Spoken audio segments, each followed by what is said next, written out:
Seigneur, ta parole est grande, elle demeure à jamais. Ta parole est infaillible, rien ne peut la supprimer. Bienvenue à vous, chers spectateurs, et à tous les spectateurs du monde entier dans un nouvel épisode de l'émission d'études quotidiennes Toute la Bible. Nous sommes toujours dans notre étude du livre de Job, le livre de la souffrance et le dévoilement du problème de la souffrance dans le monde. Nous en sommes au chapitre 9 et 10. Permettez-moi en début d'épisode de souhaiter la bienvenue à mes invités qui m'honorent dans le studio.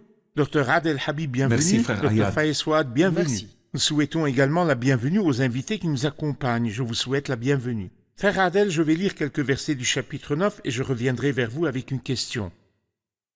Job prit la parole et dit « C'est vrai, je sais bien que telle est la situation. Comment l'homme pourrait-il être juste devant Dieu ? Si l'homme voulait contester avec Dieu, il ne pourrait même pas lui donner une seule réponse sur 1000. C'est à lui qu'appartiennent la sagesse et la toute-puissance. Qui lui a déjà résisté sans subir de dommages ? C'est lui qui déplace les montagnes à l'improviste, qui les bouleverse dans sa colère. Il fait trembler la terre sur elle-même et ses piliers sont ébranlés. Il donne ses ordres au soleil et le soleil ne paraît pas. Il verrouille le ciel autour des étoiles. Tout seul il déploie le ciel, il marche sur les hauteurs de la mer. Il a fait la grande ourse, Orion et les Pléiades, ainsi que les constellations du sud. C'est lui l'auteur de grandeur qu'il est impossible d'explorer, de merveilles si nombreuses qu'il est impossible de les compter. Docteur Adel, avant que Job ne compte la grandeur de Dieu, dans la mer, l'air et la terre, il a posé une question au début. Comment l'homme pourrait-il être juste devant Dieu ? Comment répondons-nous à cette question ou comment la parole de Dieu y répond-elle ?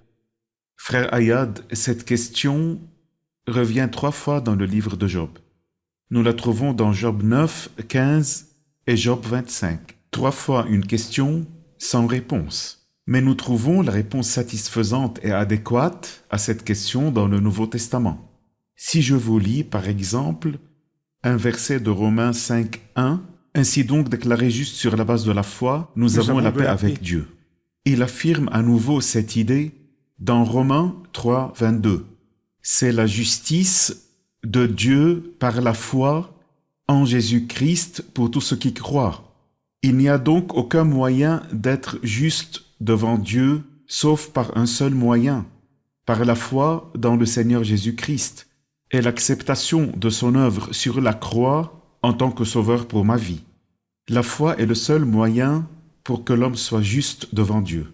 Donc nous avons appris de ce que vous avez expliqué qu'il n'y a aucun moyen pour l'homme d'être juste, aucune institution ou lieu, aucun prix à payer pour obtenir la justice de Dieu, si ce n'est pas en acceptant l'œuvre du Christ sur la croix par la foi. C'est vrai, car nombreux sont ceux qui pensent pouvoir être justifiés par leurs œuvres.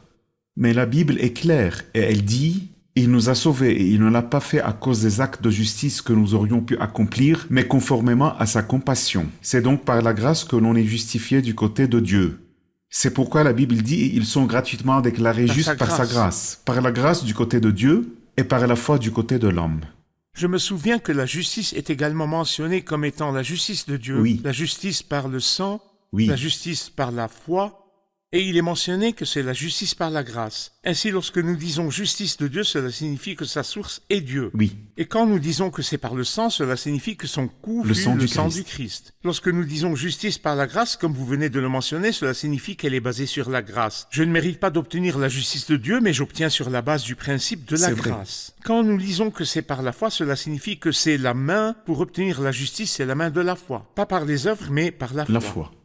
Dr Fayez, Job a compté les attributs de Dieu dans les versets 1 à 10. Parlez-nous-en. De 1 à 10, dans le livre de Job, il a compté certains des attributs qui parlent de la grandeur, de la puissance et de la gloire du Seigneur. Pourquoi décrit-il ces attributs ? Pour dire que personne ne peut contester avec Dieu. C'est pourquoi il utilise une expression qui est répétée 3 fois dans la Bible. L'expression est « un parmi 1000 ». Ce qui signifie « n'essayez pas de chercher, vous n'en trouverez pas ». Au chapitre 33 du livre de Job, il dit « S'il y a pour lui un ange intercesseur, ne serait-ce qu'un sur les 1000 ». C'est-à-dire si vous essayez de trouver parmi 1000 personnes quelqu'un qui soit un médiateur et messager, Vous n'en trouverez aucun. vous n'en trouverez Il s'agit d'un aucun. terme rhétorique Il qui n'existe n'existe pas. pas, qui signifie qu'il Un sens n'existe pas. rhétorique. Comme quand on dit une aiguille dans une mer ou une aiguille dans une Oui, botte de vous ne foin. le trouverez pas. Elle est mentionnée une fois dans l'Ecclésiaste au chapitre 7 lorsque Salomon dit « Ce que je cherche encore sans l'avoir trouvé, j'ai trouvé un homme digne de ce nom sur 1000, mais je n'ai pas trouvé de femme parmi eux. » Cela signifie que je n'ai pas trouvé de femme parmi 1000 pour plaire à mon cœur, bien qu'il ait épousé 1000 femmes. Et la troisième fois, au chapitre 9 du livre de Job, si vous cherchez une personne sur 1000, vous n'en trouverez pas une sur 1000 qui puisse contester avec Dieu et lui demander « Pourquoi fais-tu cela avec moi ? Pourquoi Job ? Pourquoi personne ne peut contester Dieu ? Car c'est à lui qu'appartiennent la sagesse et la toute-puissance, qui lui a déjà résisté sans subir de dommages. C'est lui qui déplace les montagnes, il fait trembler la terre sur elle-même et ses piliers sont ébranlés. Il donne ses ordres au soleil et aux étoiles, il a fait la grande ours, Orion et les Pléiades ainsi que les constellations du sud. C'est lui l'auteur de grandeurs qu'il est impossible d'explorer, de merveilles si nombreuses qu'il est impossible de les compter. Qui peut contester avec un Dieu d'une telle puissance et lui dire « Pourquoi agis-tu ainsi avec moi ?» Parfait. Nous allons faire une pause, puis nous reviendrons pour une question. Chers spectateurs, je vous retrouve après la pause. Restez avec nous. Comment l'homme pourrait-il être juste devant Dieu? C'est la question de toutes les générations. Elle trouve sa réponse dans le Christ. La question est la suivante. Qu'est-ce que la justification? La justification est simplement la déclaration de notre bonté et la déclaration de notre réconciliation avec Dieu. La justification, c'est la déclaration de Dieu, de la bonté de ceux qui ont accepté le Christ, basée sur le fait que la bonté du Christ a été attribuée à ceux qui l'ont accepté.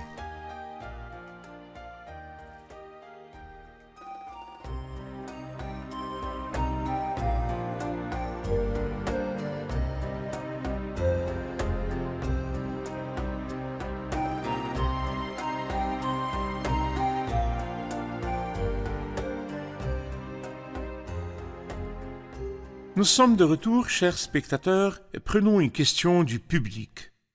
Dans le premier verset, Job dit « Comment l'homme pourrait-il être juste devant Dieu ?» Est-ce que Job était vraiment convaincu de sa culpabilité? Et est-ce pour ça qu'il réalise qu'il a besoin de justification? Job a-t-il été convaincu qu'il avait vraiment besoin d'être rendu juste et qu'il était un pécheur coupable? Sinon, qu'indique cette question? Non, ce que Bildad le Shuashite a dit dans le chapitre précédent, dans lequel il lui dit qu'il faut essayer d'être parfait, intègre et se changer soi-même, Job évalue son état et ses bonnes actions qu'il passe en revue au chapitre 29 et 31. Il s'interroge, je fais toutes ces bonnes actions et pourtant je ne suis pas justifié devant Dieu. Qu'est-ce qui rend une personne juste devant Dieu? Que pouvons-nous faire pour être justifiés? Par sa question ici, il ne voulait pas remettre en question, mais sa question est une question rhétorique. Après tout ce que j'ai fait, suis-je encore injuste? Comment l'homme peut-il être juste devant Dieu? Mais dans la perspective du Saint-Esprit, il nous présentait cette question pour y répondre à la lumière du Nouveau Testament. C'est vrai. Frère Adel, au verset 11 à 20 du chapitre 9, « S'il passe près de moi, je ne le vois pas. S'il disparaît, je ne m'en aperçois pas. S'il arrache, qui s'y opposera? Qui lui dira, que fais-tu? Dieu ne retire pas sa colère. Devant lui, les appuis de l'orgueilleux s'effondrent. Et moi, comment pourrais-je lui répondre? Quel mot pourrais-je choisir pour argumenter avec lui? Même si je suis juste, je ne répondrai pas. Je ne peux qu'implorer la grâce de mon juge. Même si je faisais appel à lui et qu'il me réponde, je ne croirais pas qu'il m'a écouté, puisqu'il m'assaille par une tempête et multiplie sans raison mes blessures. Il ne me laisse pas reprendre mon souffle tant il me rassasie d'amertume. Si je veux recourir à la force, voici qu'il est tout-puissant. Si c'est au droit, qui me fera comparaître? Même si je suis juste, ma bouche me condamnera. Même si je suis intègre, elle me déclarera coupable. Frère Adel, dans les versets que je viens de lire, de 11 à 20, dites-nous sur quoi Job peut-il s'appuyer pour se tenir devant Dieu? Fait-il confiance à la justice et à la miséricorde de Dieu qui se présente devant Dieu pour être jugé? En fait, nous constatons que Job est sceptique dans les deux cas. Sceptique à l'égard de la justice de Dieu, qui l'affecte plus que prévu, et de la miséricorde de Dieu. Si je faisais ce que tu me demandes, serais-tu miséricordieux? Si nous pensons d'une manière applicable, frère Ayad, c'est bien qu'un homme espère la miséricorde de Dieu. Et d'ailleurs, il y a beaucoup d'expressions qui associent Dieu avec la miséricorde. On dit qu'il est miséricordieux. Mais il y a plus fort que cela. On dit qu'il est rempli de compassion. Il y a un terme plus fort que cela. On dit qu'il est riche en compassion. Dans Jonas, Dieu est compatissant, miséricordieux, et riche en bonté. Oui. Mais dans Éphésiens 2, nous lisons « Dieu est riche en compassion ». Il serait bien que le cher téléspectateur qui vit dans ses péchés et qui nous écoute puisse s'en remettre à l'immense miséricorde de Dieu. Sa miséricorde est vaste, il accueille chaque pécheur, quel que soit le nombre de ses péchés. Même si vos péchés sont couleur cramoisie, ils deviendront blancs comme la neige. Celui qui ne bénéficie pas de sa miséricorde tombera un jour entre les mains du Dieu en colère. La Bible dit c'est une chose terrible que de tomber entre les mains du Dieu vivant. Très bien, très belle parole sur la richesse de la miséricorde de Dieu. Il est miséricordieux, riche en miséricorde, et Dieu de toutes les grâces. Dieu est riche en compassion À cause du grand amour dont il nous a aimés. La Bible nous enseigne que Dieu, qui est riche en miséricorde, est aussi grand en amour.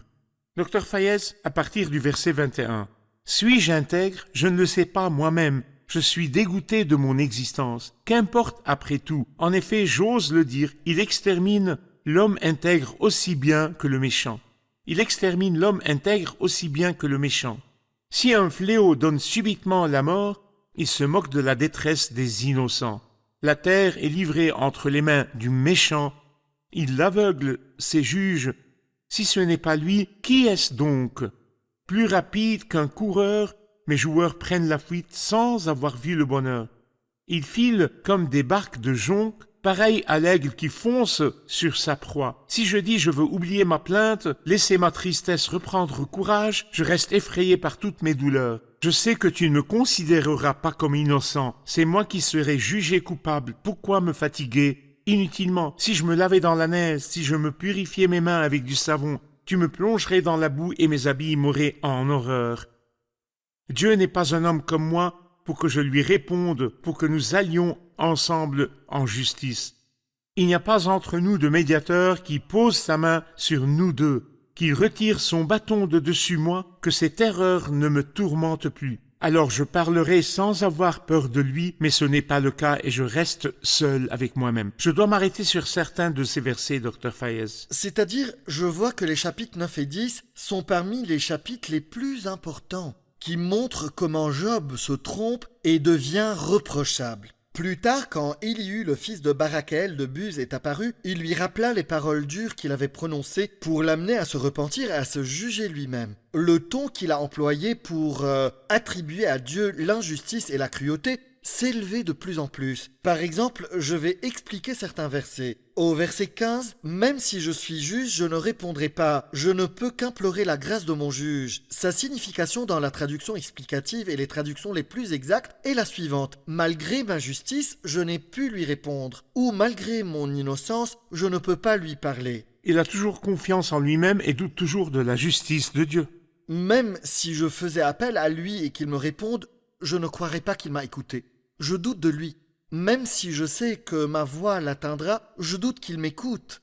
Pourquoi? Puisqu'il m'assaille par une tempête et multiplie sans raison mes blessures. Le Seigneur me fait tout cela, mais sans raison, sans aucune raison.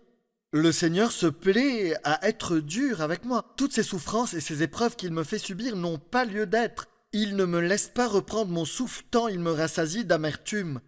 Si je veux recourir à la force, voici qu'il est tout-puissant. S'il était question de force, alors le Seigneur se montre tout-puissant. Et il continue en disant, « Si c'est au droit, qui me fera comparaître ?» Il peut faire ce qu'il veut et prononcer la sentence qu'il souhaite. Il n'y a pas de recours possible devant lui. Personne ne peut saisir le conseil judiciaire pour juger si ce que le Seigneur a dit est juste ou non. Même si je suis juste, ma bouche me condamnera. Même si je suis intègre, elle me déclarera coupable. C'est-à-dire que bien que je sois parfait, le Seigneur juge que je suis coupable. Qui lui dirait que cette personne n'est pas coupable et irréprochable? Suis-je intègre? Je ne le sais pas moi-même, je suis dégoûté de mon existence. Suis-je intègre? Il se donne la note complète. Aucun reproche ne m'est fait. Qu'importe après tout, c'est pareil. En effet, j'ose le dire, il extermine l'homme intègre aussi bien que le méchant. Quelle est la différence entre un homme intègre et un homme méchant? Il n'y a pas de différence avec le Seigneur. Il fait mourir celui-là et l'autre aussi. Il fait passer celui-là par des épreuves et des douleurs et l'autre aussi. Il dit ensuite, l'homme ne gagne rien à mettre son plaisir en Dieu. Si nous marchons avec le Seigneur, que fait-il pour nous? Rien de différent, rien de plus. Job dit, plus rapide qu'un coureur, mes jours prennent la fuite sans avoir vu le bonheur. Il n'y a pas de bonté dans ma vie. Je ne vois jamais de bonté. Au verset 28, il dit, je reste effrayé par toutes mes douleurs. Je sais que tu ne me considéreras pas comme innocent. Au verset 29, il dit, c'est moi qui serai jugé coupable. Pourquoi me fatiguer inutilement? C'est-à-dire Dieu a décidé au préalable de ma culpabilité. Quoi que je fasse, Dieu a pris sa décision que je suis coupable. Et au dernier verset, le verset 34, il dit qu'il retire son bâton de dessus moi, que ses terreurs ne me tourmentent plus. Il me fait peur. S'il m'enlève cette terreur et me donne l'opportunité de parler, alors je parlerai sans avoir peur de lui. Qu'est-ce que je lui C'est aurais vrai, dit? c'est vrai. Je lui aurais dit, ce n'est pas le cas et je reste seul avec moi-même. Ce que tu dis de moi n'est pas en Ton moi. opinion à mon égard est fausse. Il se voit toujours plus juste que la façon dont les autres le Le voient. Seigneur a été injuste et il a été Nous n'avons cruel donc pas avec lui. encore atteint l'étape du traitement. Nous allons faire une pause et nous reviendrons pour une question. Chers spectateurs, je vous retrouve après la pause. Restez avec nous.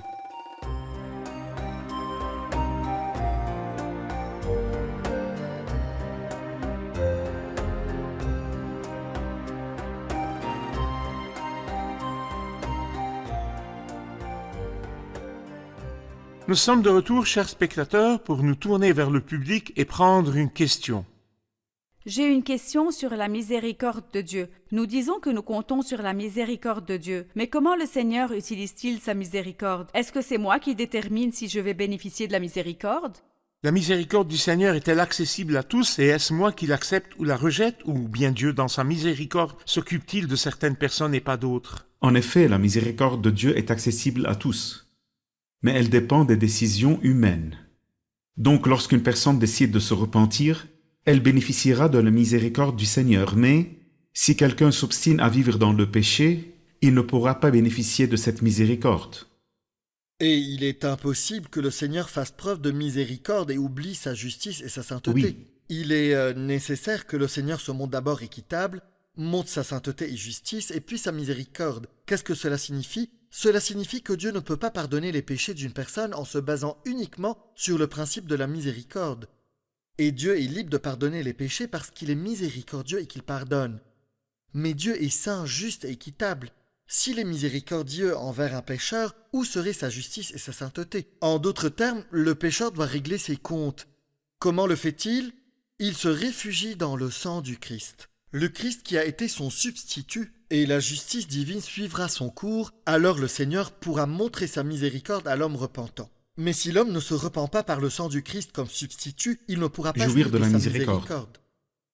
Ainsi, la miséricorde signifie aussi multiplier les moyens de salut. Ainsi, pour que Dieu fasse miséricorde à qui il veut ou qu'il ait pitié d'une personne, il utilise un moyen pour la sauver de ce bourbier. Si j'imagine que quelqu'un se noie et que je lui lance une bouée de sauvetage, alors je suis riche en miséricorde, je lui ai fourni un moyen de sauvetage. Mais c'est lui qui décide s'il s'accroche à la bouée et en ressort ou s'il refuse. La miséricorde est offerte à tout le monde, mais celui qui accepte la miséricorde est celui qui en bénéficie. Mais celui qui refuse choisit une autre façon de se comporter avec Dieu sur une base autre que la miséricorde. Frère Adèle, les versets 32 et 33. Dieu n'est pas un homme comme moi pour que je lui réponde, pour que nous allions ensemble en justice. Il n'y a pas entre nous de médiateur qui pose sa main sur nous deux. Dites-nous s'il vous plaît de quoi ces deux mots et ces deux versets nous parlent-ils? Job aspire à avoir un médiateur qui puisse le réconcilier avec Dieu. Mais le médiateur auquel Job aspire et dont il parle au verset 33, il n'y a pas entre nous de médiateur qui pose sa main sur nous deux. Nous trouvons la réponse à cette question dans la première épître de Timothée, au chapitre 2, verset 5. Lorsque l'apôtre Paul dit « En effet, il y a un seul Dieu, et il y a aussi un seul médiateur entre Dieu et les hommes, un homme Jésus-Christ. » Pourquoi un seul médiateur? Parce que le médiateur qui résoudra ce problème doit être égal aux deux parties. Il doit être égal aux hommes d'une part et être égal à Dieu de l'autre côté. Cela n'est possible pour personne, pour aucun être pensant, qu'il soit humain ou angélique. Cela n'est possible qu'en la personne du Seigneur Jésus-Christ, parce que le Christ a combiné deux natures, la nature humaine et la nature divine. Parce qu'il est un être humain parfait, il peut tendre la main à l'homme déchu. Et parce qu'il est le Dieu incarné, il peut mettre sa main dans la main de Dieu. C'est pour cela que la Bible énonce dans la deuxième épître aux Corinthiens, le verset suivant, « Dieu était en Christ. Il réconciliait le monde avec lui-même en ne chargeant pas les hommes de leurs fautes. » Allez-y. Je voudrais ajouter quelque chose. Dieu n'est pas un homme comme moi pour que je lui réponde. Au chapitre 21, il a posé une question étrange. Il dit « Est-ce contre un homme que ma plainte est dirigée ?» Ce qui signifie est-ce que ma plainte est-elle adressée à un homme? La réponse est non. C'est au Seigneur que tu te plains. Et pourquoi mon esprit ne serait-il pas à bout de patience? La réponse à cette question est pourquoi serais-tu impatient? Tu te plains au Seigneur. Alors il dit, c'est parce que le Seigneur ne me comprend pas. Dieu n'est pas un homme comme moi. Pourquoi es-tu affligé? Il répond, si je me plaignais à un homme et lui disais que j'étais très riche et que soudain je suis devenu très pauvre, sentirait-il mon malheur? Il répond, oui, je le sens. Je suis méprisé et rejeté par les hommes. Ils me crachent dessus. Peux-tu sentir ma crise? Oui, je la ressens. Mes enfants sont morts. Peux-tu sentir la mort d'un fils? Il répond, oui, parce que mon fils est mort. Mais notre Seigneur est loin dans un lieu élevé, lointain, seul dans son ciel. Il ne ressent pas ma détresse. A-t-il connu la pauvreté? A-t-il connu le mépris et la moquerie? A-t-il connu les crachats sur le visage et que son fils meurt? Notre Seigneur n'a pas vécu de telles choses. C'est pourquoi il n'est pas un homme comme moi, pour que nous allions ensemble en justice. Personne ne peut lui expliquer mes sentiments. Aucun homme comme moi qui a vécu ce que je vis ne peut s'élever et lui dire « ce sont de pauvres gens ». Il est loin. C'est pourquoi il ne cherche pas seulement un médiateur, mais quelqu'un qui comprenne également ce qu'il ressent. Ainsi seulement il avait vécu jusqu'à ce qu'il sache que la parole s'est faite homme et que Dieu a vécu ce que nous vivons. Il a été tenté en tout point comme nous, mais sans commettre de péché. Le Seigneur a connu la mort du Fils. Le Christ a connu la pauvreté, il a connu la honte et la déception, des coups et des insultes. Il n'aurait pas dit que le Seigneur ne le comprenait pas. C'est vrai, c'est vrai. Le remède se trouve dans le Christ qui s'est fait homme et la parole s'est faite homme. Elle a habité Elle a habité parmi nous. Il était un homme de douleur, Habitué à la souffrance. Il a connu la douleur plus que Job, afin d'être une aide pour chaque Job à travers tous les âges. Très bien. Nous allons maintenant demander des interventions du public. Qui a profité de l'épisode d'aujourd'hui? Je trouve que la foi dans le fait que Dieu s'est manifesté dans la chair est la plus difficile. Il est difficile pour quiconque de croire à ce fait. Malgré cela, Job, qui ne connaissait pas la foi chrétienne, et le principe que Dieu se soit manifesté dans la chair n'avait pas encore été révélé, a trouvé que c'était la seule solution par laquelle l'homme peut se rapprocher de Dieu. La seule solution acceptable. Logique. Mais aussi, quiconque réfléchit n'imaginerait pas que l'homme puisse atteindre Dieu avec les attributs que Job a mentionnés. Toute personne qui pense qu'il est possible d'atteindre Dieu avec ses actes est une personne qui se fait des illusions. Mais ce qui est vraiment beau en Dieu, c'est qu'il a décidé de nous rejoindre. Autrement, il nous aurait été impossible de communiquer avec lui. J'aime beaucoup l'idée que Dieu n'est pas seulement miséricordieux, mais riche en miséricorde. Souvent, nous pensons que si Dieu n'était que miséricordieux, cela ne fonctionnerait pas avec nous qui sentons nos grands péchés. Nous avons vraiment besoin de Dieu qui est riche en miséricorde, et nous le remercions de ne pas nous la cacher. J'ai aimé la réponse à la question que Job a posée. Comment l'homme peut-il être juste devant Dieu? Il voulait trouver une réponse. Dans le Nouveau Testament, nous avons appris la réponse suivante. L'homme est justifié en recevant la justice de Dieu, dont le moyen est la foi. C'est par la foi qu'il est justifié, par la foi dans le Seigneur Jésus-Christ. La justice est ce que Dieu introduit à l'homme par la grâce, et le prix en a été le sang du Seigneur Jésus-Christ. J'ai également apprécié l'expression et la nouvelle définition de la miséricorde qui consiste à multiplier les moyens de sauvetage de l'homme. Très bien, je vous remercie, que le Seigneur vous bénisse. Merci, serviteur du Seigneur. Je souhaitais commencer le chapitre 10, mais le temps de l'épisode est serré par la volonté de Dieu. Nous commencerons le chapitre 10 dans le prochain épisode. Merci. Chers spectateurs, la solution se trouvait dans la parole incarnée. La solution était dans l'homme Jésus-Christ, Dieu manifesté dans la chair. La raison de Job, la preuve et l'argument de Job était que Dieu n'est pas un homme. Il ne ressent pas ce que je vis, il ne connaît pas ma catastrophe, il n'est pas passé par ma douleur parce qu'il est là-haut au ciel. Et dans ma souffrance, il est incapable de ressentir ce que je vis. Mais la Bible dit, et la parole s'est faite homme, elle a habité parmi nous. Le Seigneur Jésus, à qui revient toute la gloire, était Dieu manifesté dans la chair. Il était un homme de douleur, habitué à la souffrance. Il n'avait pas un endroit où il puisse reposer sa tête. Il était méprisé et délaissé par des hommes. Ils sont plus nombreux que les cheveux de ma tête, ceux qui me détestent sans raison. Il a enduré les moqueries, il a enduré la honte, il a enduré l'opprobre, les crachats et la crucifixion.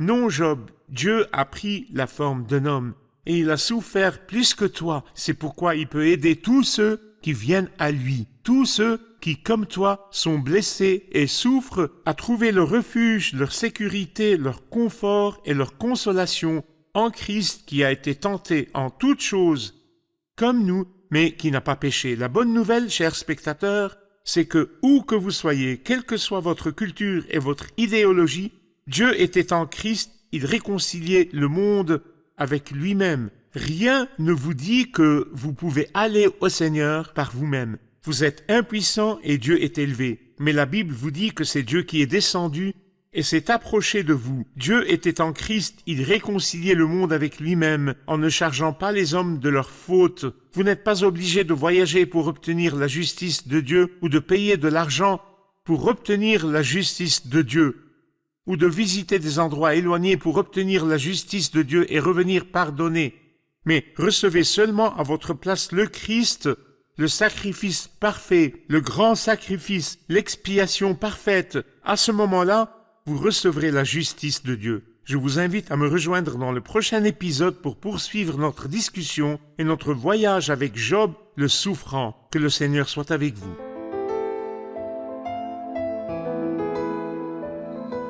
Seigneur, ta parole est grande, elle demeure à jamais. Ta parole est infaillible, rien ne peut la supprimer.